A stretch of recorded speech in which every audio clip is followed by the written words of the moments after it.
या कांदा प्रश्नावर सुरू असलेल्या आंदोलनात एक आगळं वेगळं चित्र दिसलं। अहिल्यानगर जिल्ह्यातील राहुल बहिरट हा तरुण कॉक्रोच मास्क घालून आंदोलनस्थळी पोहोचला। शेतकऱ्यांच्या भावना सरकारपर्यंत पोहोचवण्यासाठी त्यांना हा मार्ग अवलंबला। मात्र पोलिसांनी सुरक्षेच्या कारणास्तव तो मास्क काढून जप्त केला।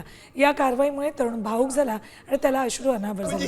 मास्क जप्त केल्यानंतरही शेतकऱ्यांच्या प्रश्नासाठी लढत राहणार अशी भूमिका त्यानं मांडली।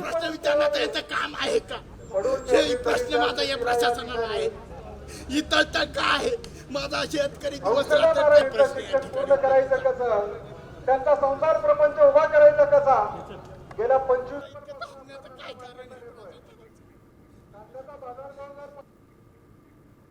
पुणे नाशिक महामार्गावरती कांदा प्रश्नी शेतकऱ्यांचं आंदोलन होतंय। याच आंदोलनात कॉक्रोच जनता पार्टीचा एक कार्यकर्ता तोंडाला कॉक्रोचचं मास्क लावून या ठिकाणी आला होता। मात्र पोलिसांनी त्याला ते करण्यास मज्जाव करण्यात आला। आपल्यासोबत तरुण आहे, तुझं नाव काय आणि काय झालं? कांद्याचा प्रश्न असेल, त्याला बाजारभाव भेटत नसेल, यासाठी प्रशासनाचं कुठलंही लक्ष नाही।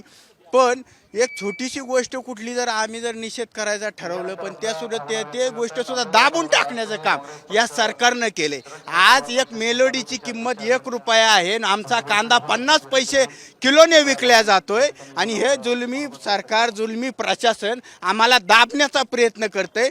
आमच्या भावना या तीव्र आहेत। आज शेतकरी मेटाकुटीला लागलेला आहे। आज आत्महत्या केल्याशिवाय त्याच्याकडे दुसरा पर्याय नाही आणि हे आमचे प्रश्न प्रशासन दरबारी आम्ही मांडण्यासाठी आल्यानंतर आमच्यावरती दबाव टाकला जातो। व्हिडिओ जर्नलिस्ट आदर्श समीर रोहिदास गाडगे, साम टीव्ही न्यूज।